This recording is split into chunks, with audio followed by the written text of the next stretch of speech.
In this episode you will see a terrifying attack by a wild animal on the students' camp.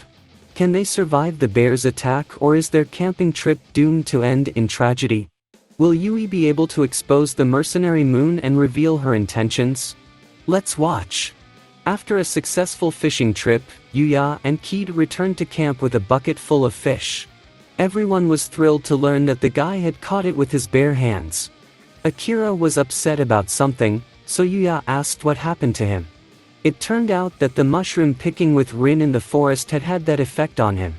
At first it was even interesting, but then the girl made the guy go to the mountains and check mushrooms for poisonousness. Then they ran into a bear, too, so it was a good hike. It's dangerous as hell, we should check his condition. Well, physically he seemed fine, nothing terrible had happened, but he'd better not take any more chances like that. There was quite a lot of harvest from the forest, too. Together with the fish there was even more than enough food. But who would cook it?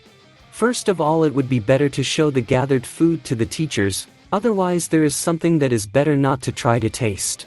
All the groups had gathered in the inspection hall, all that was left was to find their teacher. Yuya met Kaori there, who had also come with her group to check the food. They had a nice chat, but now Kaori is called back to the team, so they wished each other good luck and separated. After watching this conversation, Akira confessed that he was genuinely jealous of his friend for having such a good relationship with the beautiful Kaori. Finally it was the boys' turn, and they laid out all their findings on the table to Sawada. They were the first group to bring in so many crops, all edible as well. What will you choose? Ignore, go to school or work. Like and subscribe to watch anime all day. But it's still too early to relax, because the food has to be cooked, but who will do it, is already an interesting question. Everyone mutually chose Yui. Yui must cook something nourishing and tasty, not only to eat but also to be judged by a jury. Yeah, that's a lot of responsibility for a guy. In the evening the teams began cooking. The camp had a real field kitchen, which was well equipped. It had everything they needed, so it was fun to cook there. By the way, Yui was not bad at the task at hand. He chopped and fried the food with great speed, and it was incredibly tasty. Yes, the food there was better than in some restaurant. The jury of course appreciated this approach, it was perfect and very, very tasty. As they say, any food tastes better in nature. Everyone ate to their heart's content. The food was appreciated not only by the jury, but also by other students and teachers. Sawada even asked Yui to marry her.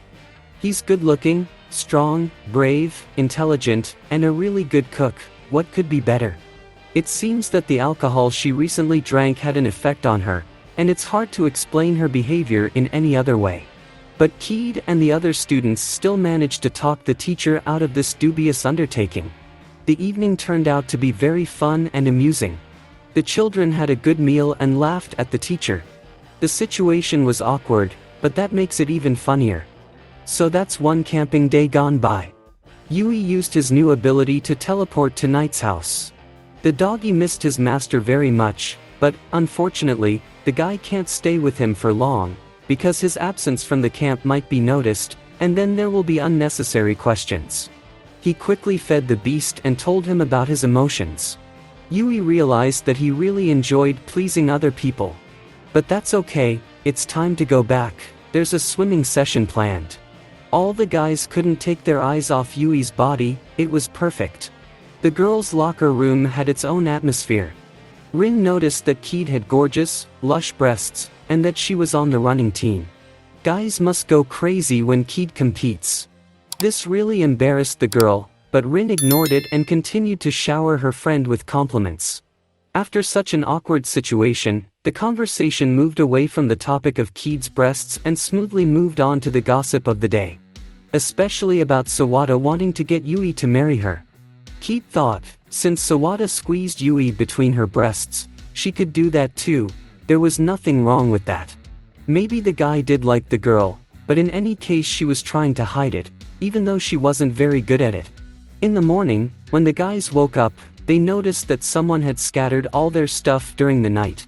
In addition, all the vegetables and supplies that the students had gathered were gone. Maybe it was a thief. Akira was not himself and was acting suspiciously strange. The thing is, he noticed big footprints on the ground. It was scary to think who they might have belonged to. He decided to keep quiet about the observation, so as not to cause unnecessary panic to his friends. Because all the supplies were gone, he had to go into the woods for more.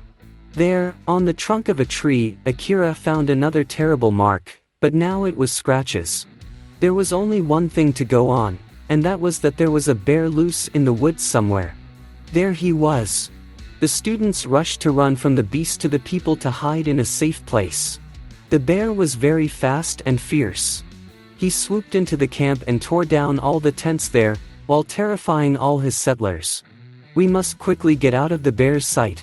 Yui and his team ran to Savata behind the wooden table that the beast had swooped down on with all its might. The teachers were already busy calling 911 to call for help. But while the police were on their way to the woods, they had to stick together. During the chase, Sawada tripped and fell. Oh no! The bear is about to grab her. At the last moment, just as everyone was preparing for the worst possible outcome, Yui ran up and stopped the bear. A life-or-death struggle ensued between the beast and the boy. Yui held the bear back as best he could. But it did not calm down, and then, the guy grabbed him and threw him over himself. Thanks to this method, the bear was knocked out. Phew, everything seems to be all right. If it wasn't for Yui, then the end of this trek could have been much more pitiful. It remained to keep the bear unconscious until the police arrived. Then Keed had the genius idea to train the bear so that it would serve them like a watchdog. The government had already given permission for such an experiment, so there was no need to worry about the legality of the event. After such an interesting hike, it's time to play a game. In the dark forest, Yui and Knight found a whole troop of goblins that had better be exterminated. It wasn't hard at all, and after a couple of blows, all the goblins were defeated. Someone was watching the heroes. But that feeling was quickly dispelled by Lexia and her guards. Today was the day when it was time to go to the royal palace. Knight was off his rocker and lunged at the princess. It turned out that he sensed the fall of the tree, which Yui immediately cut down. It certainly wasn't an accidental fall, someone set it up. They need to find a secret agent, which they managed to do.